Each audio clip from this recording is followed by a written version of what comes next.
La marmite africaine est une fois de plus à l'honneur durant cette deuxième édition du FESMA, le Festival international de la marmite. L'événement qui réunit tous les amoureux de la gastronomie d'ici et d'ailleurs est ouvert depuis ce 26 avril 2023 dans la capitale togolaise. Dans cette émission Focus, nous aurons à revenir sur les principaux défis que le FESMA compte relever au Togo et en Afrique, dans le monde entier, tout en faisant un zoom particulier sur la gastronomie togolaise tant prisée en Afrique et dans le monde entier. Bienvenue dans votre émission Focus. Vous êtes sur Vox Africa, la chaîne panafricaine par excellence. Mais avant de commencer cette émission, nous allons vous proposer un reportage qui revient sur la cérémonie d'ouverture du FESMA. C'est donc parti pour la deuxième édition du FESMA, le Festival international de la marmite. Pour le gouvernement togolais, ce second acte du FESMA tombe à pic. Le gouvernement togolais, sous la coordination de Madame le Premier ministre, renouvelle ses félicitations aux organisateurs de cet événement, auquel il apporte tout son soutien, exprime sa détermination à poursuivre sa politique de promotion et de développement des biens et services locaux. Le FESMA, faut-il le rappeler, est un cadre déterminant dans le renforcement des liens communautaires en cette période marquée notamment par des crises géostratégiques et l'extrémisme violent partout dans le monde, où le besoin de s'alimenter devient une nécessité. Pendant 12 jours, Lomé sera la capitale de la cuisine africaine. Les amoureux et acteurs du monde de la gastronomie vont non seulement savourer et faire montre de leur savoir-faire, mais aussi discuter et réfléchir sur les défis de l'heure auxquels fait face le continent quant aux questions liées aux politiques alimentaires en Afrique, le modèle économique adéquat dans le secteur de la restauration, la promotion du consommé local et la quête d'une identité pour les mets locaux. La cuisine africaine a le potentiel de devenir une marque de commerce pour nos pays et nos régions, renforçant ainsi les identités africaines et encourageant l'intégration régionale et d'ailleurs le tourisme. L'importance de sa chaîne de valeur réside par ailleurs dans sa capacité à créer des emplois décents pour les jeunes et les femmes et à contribuer davantage à la croissance du produit intérieur brut. Le public africain est convié à visiter les stands gastronomiques du FESMA à la foire Togo 2000 de Lomé. Vous venez de suivre le reportage sur la cérémonie d'ouverture du FESMA qui a eu lieu le 26 avril dernier. Je vous présente maintenant les invités avec qui je vais discuter aujourd'hui. Déjà à ma droite, nous avons le professeur Joseph Tibé, professeur titulaire en histoire contemporaine à l'université de Lomé. Professeur, bonjour. Bonjour. À ma gauche, nous avons le professeur Bernard Atremi, professeur titulaire en sociologie à l'université de Lomé. Professeur, bonjour. Bonjour. Je reviens à ma droite pour vous présenter le chef cuistot Sanda Anselme Bruno. Il est chef cuisinier. Monsieur Sanda Anselme Bruno, bonjour. Bonjour. Alors, professeur, la première question est à vous.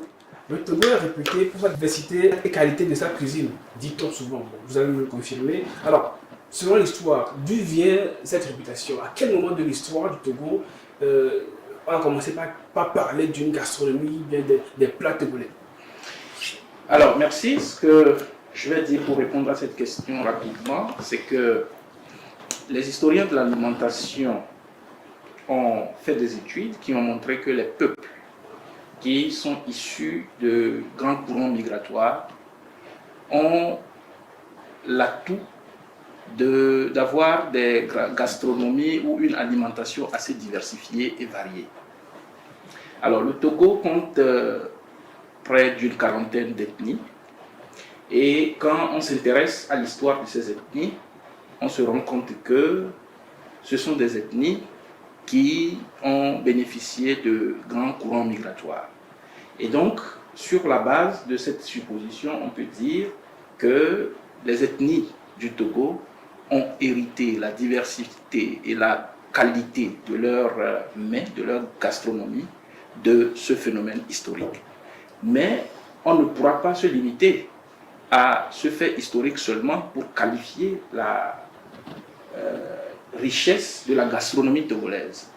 On peut aussi évoquer des faits sociologiques, mon collègue sociologue est là pour le confirmer, mais aussi on peut se référer tout simplement à l'art de bien faire, la cuisine, qui est le propre du Togolais. Maintenant, pour répondre précisément à la question à partir de quel moment on a commencé à parler du mets togolais, je peux remonter aux années 80.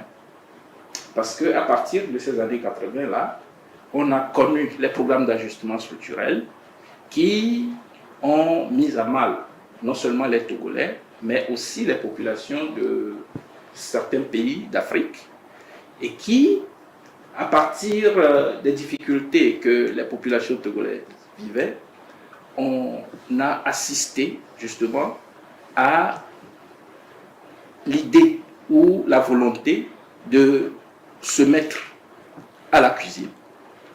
Et des populations d'autres pays cherchant un mieux-être, un mieux-vivre, sont arrivés, on les a accueillis sur le territoire togolais et ils ont compris que le Togolais adore la cuisine. Et c'est à partir de ce moment que des restaurants ont commencé à s'ouvrir. Et avec le melting pot que nous avons eu à la faveur de cette conjoncture économique, alors on a assisté à une certaine exportation de la cuisine togolaise. D'accord, professeur Achrimi, on dit souvent que au Togo, presque toutes les femmes savent cuisiner. Est-ce que c'est une éducation? Est-ce que c'est un fait social marqué par l'histoire? Oui, mais ce discours fait école et les femmes togolaises participent aussi à la vie telle que le Togo s'est construit. Et ces femmes issues de chaque ethnie veulent se révéler. Elles veulent se révéler, donnent sens à leur identité, donnent sens à leur culture, une forme de rivalité saine. Et donc ces femmes, pour vouloir se révèlent au travers de la cuisine. Évidemment, on en parle que dans la sous-région, les femmes togolaises, pour faire un peu du glamour que les femmes togolaises, évidemment, comme elles savent bien cuisiner, elles savent se livrer aussi à cette compétition pour plaire aux hommes. Donc, ayant cette réputation, évidemment, ce n'est pas une mauvaise chose de plaire aux hommes. Ce n'est pas une mauvaise chose de conquérir le cœur des hommes. Ce n'est pas une mauvaise chose de conquérir, d'ailleurs, les populations. Donc, elles s'adonnent et elles s'affirment dans cette façon de faire. D'accord. Alors, mon chef Custo, quelles sont les particularités de la gastronomie togolaise? Et les particularités de la gastronomie togolaise se reflètent souvent sur ce que nous produisons dans nos régions. C'est que de la ferme à la marmite.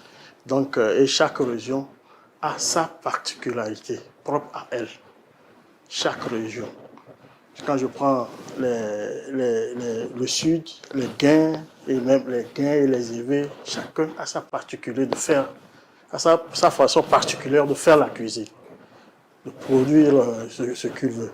Mais nous avons la chance d'avoir nos mamans qui nous ont toujours laissé cet héritage qui ne tarit jamais. C'est ce qui fait, c'est que ça provient de ce que nous produisons et de ce que comment nous le transformons. Et la transformation diffère de chaque région. Sur cette question, moi je voulais faire 3 petites précisions. La première précision, c'est par rapport, c'est d'ordre sémantique. Alors, doit-on parler de la cuisine togolaise ou des cuisines togolaises? En fait, la différence est nette parce que nous parlons de diversité. Et à partir de ce moment, j'estime qu'on doit pouvoir mettre cuisine au pluriel pour ressortir cette diversité. Alors, le deuxième élément de précision que je vais donner, c'est par rapport à la caractéristique ou aux caractéristiques des cuisines ou de la cuisine togolaise, selon. Alors, cela voudra dire, quand on se retrouve, par exemple, au Bénin ou ailleurs dans la sous-région ouest-africaine, comment est-ce qu'on peut identifier un mets togolais? Je peux citer quelques éléments. D'abord, la qualité. Vous savez, mon collègue sociologue l'a dit, quand on se retrouve dans les capitales ouest-africaines, tout de suite, on vous dit ici, c'est une femme qui fait de la gastronomie togolaise. Alors, au-delà de la qualité, il y a la diversité dont nous parlons. C'est vrai que quand nous parlons de la diversité, on peut se dire que la base de l'alimentation au Togo est un peu limitée, puisque ça tourne autour du maïs, du mil, du riz et de l'igname, du manioc. Mais quand on met tout cela ensemble et on se met à faire des combinaisons, vous allez vous rendre compte que les cuisiniers togolais ont de la magie culinaire pour faire des combinaisons extraordinaires. En dehors de la diversité, nous avons le métissage. Le métissage, dans ce sens que, à partir du moment où au Togo, on n'a pas un plat national, comme la tchéké en Côte d'Ivoire, comme le tché au Sénégal, comme le ndolé au Cameroun, alors il y a une certaine curiosité, une certaine ouverture des Togolais vers l'autre pour découvrir ce qui se passe ou ce qui est préparé ici et là.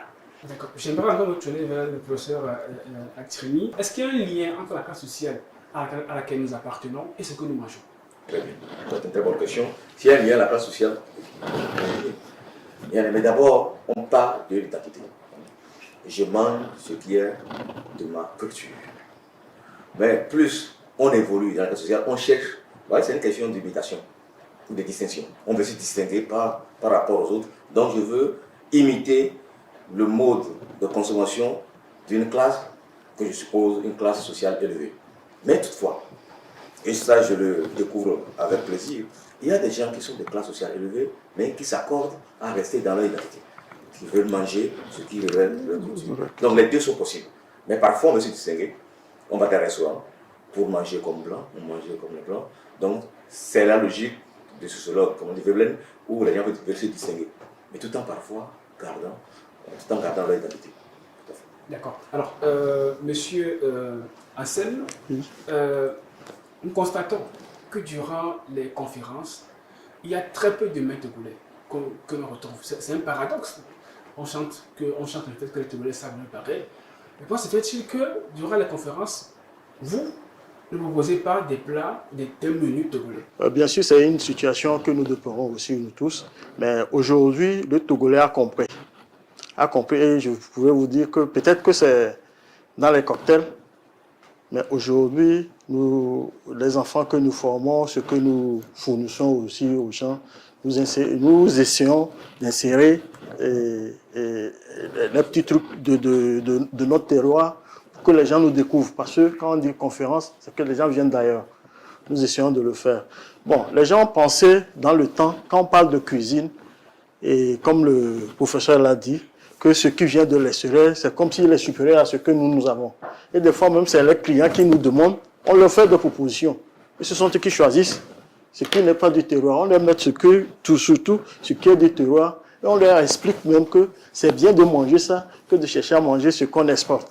Mais là, c'est l'obligation du client. Et si le client me dit, bon, je veux manger les pommes frites, je ne peux pas lui proposer des ignames. Bon, alors, professeur, comment se fait-il que sur les menus des restaurants, on voit rarement des plats togolais? C'est un peu contradictoire par rapport à ce que vous venez de dire. Oui, je pense que c'est un regret. Mais cela s'explique. Cela s'explique parce que on ouvre son restaurant pour avoir de la clientèle. Et il se trouve que les mets dont vous parlez, les mets occidentaux préférentiellement, sont des mets qui coûtent plus cher dans les restaurants. Nos mets locaux ne sont pas aussi chers que les plats occidentaux. Et donc à partir de ce moment-là, vous voyez qu'il y a ceux qui ont, dans la capitale togolaise, je cible mon analyse à Lomé, ceux qui ont la culture d'aller au restaurant. Or, ce n'est pas une culture qui est partagée pour tous les Togolais lambda. Il se trouve que ce sont les étrangers, les occidentaux, etc., qui ont cette culture-là. Et donc, les restaurateurs se disent, mais si je crée un restaurant et que je mets l'accent sur la gastronomie occidentale. Déjà, je cible cette catégorie de personnes qui pourra venir manger et me faire de bonnes affaires. Ok, ça c'est le premier élément. Mais le deuxième élément, c'est que il y a un effet d'acculturation en fait, gastronomique. C'est-à-dire que vous avez des gens qui disent, mais écoutez, moi je mange tout le temps foufou et akoumé à la maison, je veux faire plaisir à ma petite amie que je fais sortir pour aller visiter un restaurant. Je ne vais pas lui offrir petit gaou, je ne vais pas lui offrir un kankolo.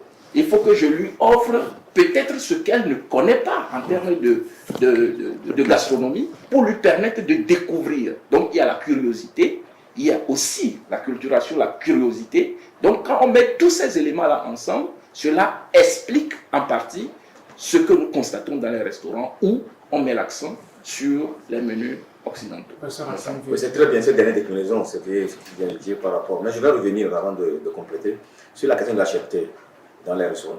Ce qu'il faut relativiser, ça dépend des cadres. Le menu africain, si vous allez dans un restaurant du quartier, ce n'est pas au même prix que vous allez dans un restaurant classique, c'est plus cher. Ça, c'est faux. Mais ce que je viens de dire tout à l'heure, au fait, c'est une question économique. Quand vous ouvrez votre restaurant, vous voulez faire de l'argent. Vous voulez capitaliser votre investissement en termes de la clientèle, ce que l'on a mangé. Alors, ce qui, évidemment, quand nous allons dans un restaurant, d'habitude, moi je vais au restaurant, c'est pour, à part, je vais dans le quartier pour manger fou, mais quand je vais dans un restaurant classique, je ne veux pas manger ce que je mange d'habitude. Peut-être on peut changer cette façon de faire. Quand la plupart de ceux qui demandent la nourriture, la cuisine africaine dans le restaurant, c'est ceux qui viennent de l'Occident. Certains Africains qui en ont marre de ce qu'ils mangeaient là-bas, ils ne doivent pas venir aussi en Afrique manger ce qu'ils mangeaient là-bas. Donc c'est ce qui vient de dire très vrai. Donc on ne peut pas, oui, si on veut faire la promotion de la gastronomie locale, il faut faire des ouvertures. Dire évidemment qu'il faut s'y intéresser, mais si on veut aller dans le sens de pourquoi, ça va être compliqué. Évidemment, il faut faire la sensibilisation pour que les gens y adhèrent d'une façon ou d'une autre. Et mais dans les restaurants, quand vous êtes dans le restaurant, moi je connais des amis, quand ils viennent ici, vous allez dans le restaurant, ils disent non, je ne vais pas manger ce que je mange en France, en Europe. Je vais manger du foufou, du akoumé, voilà. Donc c'est à relativiser. D'accord. Alors, professeur Tibé, très souvent les associations de défense, qui font la conscience de la sécurité alimentaire, tirent souvent la sonnette d'alarme sur ce que nous mangeons au Togo, sur sa qualité qui n'est pas du tout la bonne. Mais paradoxalement, ces produits continuent pas à venir. Est-ce que le pouvoir, nos États africains n'ont pas assez de force pour contrôler, à limite près, ce que nous consommons? Alors, c'est une question pertinente, surtout par rapport au fast-food, parce qu'on assiste de plus en plus à cette tendance-là à vite manger à midi, parce qu'on n'a pas la possibilité de retourner à la maison entre midi et 2. Donc, vite manger, aller se reposer avant de reprendre l'après-midi. Et donc, on s'adonne au fast-food. Et j'ouvre cette parenthèse pour dire que cette culture des fast-food amène à peut-être régresser par rapport à la qualité de cuisine que nous avons vantée tantôt auprès de la gente féminine togolaise. Parce que de plus en plus, les jeunes filles s'adonnent au fast-food et donc aller à la cuisine, préparer et avoir tout l'art de la cuisine est en train de disparaître et il faut y remédier. Ce n'est pas tout ce que nous mangeons aussi vite qui est bien fait. Alors la question c'est de savoir, est-ce que les pouvoirs publics n'ont pas des mesures coercitives pour pouvoir nous protéger? Je pense que la question ne doit pas être posée en ces termes-là. La question doit plutôt être posée dans le sens de la sensibilisation de la population. Parce que vous savez, on a beau encadrer, on a beau censurer, on a beau sanctionner, mais quelqu'un qui veut manger du fast-food, il trouvera le moyen de le faire. Et puis avoir des moyens régaliens quand même contrôlés. Oui, justement, moi je pense que l'État, le gouvernement togolais joue sa partition. Maintenant, il faut que les consommateurs eux-mêmes soient conscients des dangers qu'ils courent en s'adonnant à ces fast-foods-là. Et ailleurs, ce sont les associations de consommateurs qui jouent le rôle de vigie, qui sensibilisent, qui attirent l'attention des consommateurs sur les risques qu'ils courent.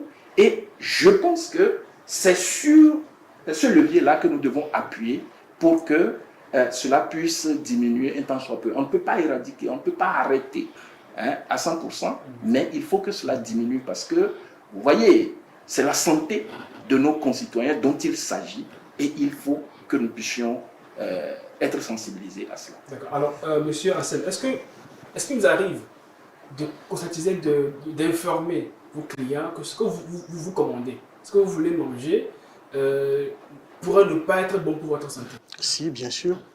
Je vais vous donner un exemple. Le cube que nous utilisons, et nous appelons le bouillon, en termes culinaires, il y a des clients qui viennent, qui vous disent clairement, tu me fais mon repas et tu me mets ça. Et je dis, mais c'est pas bon pour ta santé. Il dit, non, c'est moi qui vais manger. C'est moi qui vais manger, donc, bon, comme ça, là, est-ce que je peux pouvoir avoir encore l'occasion de lui dire que ça va te faire ça, ça va te faire ça. Que vous pouvez insister. Nous insistons, mais le gars dit, c'est ça que je veux manger. Que s'il n'y a pas ça, le plat n'est pas doux pour lui. Parce que le bouillon, c'est pour changer le goût gustatif. Non, mais la question, c'est ça aussi, par C'est rapport à ça. la cigarette. À la cigarette. Nuit gravement À la santé, mais la personne va l'acheter. Donc, va l'acheter. c'est une question de goût, d'habitude alimentaire. Moi, je suis habitué à manger du bouillon. Je viens chez toi, tu me l'offres et je mange chez toi, tu refuses, je pars. Parlons maintenant du FESMA, qui est un cadre, une plateforme de discussion. Alors, en quoi ce festival peut être la plateforme idéale pour étudier la question, revenir sur les fondamentaux de la gastronomie et aller au fond dans le sujet? Moi je vais tracer 3 petites pistes. La première, c'est que les pouvoirs publics puissent prendre à bras le corps ce festival et soutenir son promoteur. Parce que rien de valeureux ne peut se faire sans l'appui du gouvernement togolais. Je sais que le gouvernement togolais l'appuie déjà, mais il en faut davantage. Le ministère de la Culture a un rôle important à jouer dans l'accompagnement et la promotion du FESMA. Ça, c'est le premier élément. Le deuxième élément, il s'agit d'une plateforme, puisque nous parlons d'une plateforme, de la plateforme que met en place le FESMA. Et cette plateforme, pour être assez offensive et que cela puisse porter, on a besoin que la plateforme soit nourrie par des gens qui proviendront de différents horizons. Et donc, ce que le promoteur doit pouvoir faire aujourd'hui avec l'appui du gouvernement, c'est de voir comment est-ce que d'autres pays peuvent être invités à la célébration du FESMA. Et la troisième piste, c'est par rapport à ce que le FESMA fait déjà, faire en sorte qu'il y ait un colloque en amont de l'organisation du FESMA pour permettre aux chercheurs, aux enseignants-chercheurs, aux praticiens de pouvoir discuter, échanger par rapport aux différentes, aux différentes gastronomies de notre pays, mais aussi d'ailleurs. D'accord, peut-être une dernière question, professeur Atrimi. Est-ce qu'on peut espérer, grâce à ce festival, une forme d'exportation sérieuse de la gastronomie africaine, togolaise en particulier, où on pourra assister à des restaurants, de grands restaurants togolais, africains, en Europe, en France, en Allemagne, dans les autres pays? Les invitations qui viennent, les participations antérieures, témoignent déjà de cette velléité d'ouverture. L'année passée, il y a eu des cuisiniers qui sont venus du Cameroun, de peu partout, qui, à cette participation déjà, donne à penser que ça peut porter à une visibilité extérieure. Donc si on continue, mais il y a des collègues chercheurs qui viennent de l'extérieur, qui viennent communiquer, qui voient comment le Togo s'intéresse à la gastronomie, comment le Togo veut, comment le FESMA plutôt participe à la gastronomie togolaise. Donc cela témoigne donc d'une logique d'ouverture. La plateforme dont nous parlons doit pouvoir avoir un volet qui discute de ces questions-là. Comment est-ce que quelqu'un, par exemple, qui veut ouvrir un restaurant togolais en France, on peut l'appuyer? C'est en cela que je dis que le ministère de la Culture a un rôle important à jouer. Parce que plus on parlera de la gastronomie togolaise en France, en Allemagne, plus ça donnera de la visibilité au Togo et ce sont les pouvoirs publics qui gagnent. Donc je pense qu'il y a une discussion sérieuse à mener sur cette question-là entre le FESMA, le gouvernement et toutes les bonnes volontés de la diaspora qui voudront bien être considérés comme les ambassadeurs de la gastronomie togolaise dans leur pays d'accueil. Merci beaucoup, professeur Tibé. Merci d'avoir pris part à cette discussion aussi riche. Je rappelle à ceux qui viennent de nous suivre, ceux qui nous ont suivis, que nous avons pris honneur à discuter avec le professeur Joseph Tibé, professeur titulaire d'histoire contemporaine à l'Université de Lomé, le monsieur Sanda Ansel, qui est chef cuisinier, et aussi le professeur Atrimi, qui est Bernard Atrimi, qui est professeur titulaire de sociologie à l'UL. Merci de nous avoir suivis. Cette émission de Focus, rendez-vous est pris pour un numéro très bientôt. Au revoir.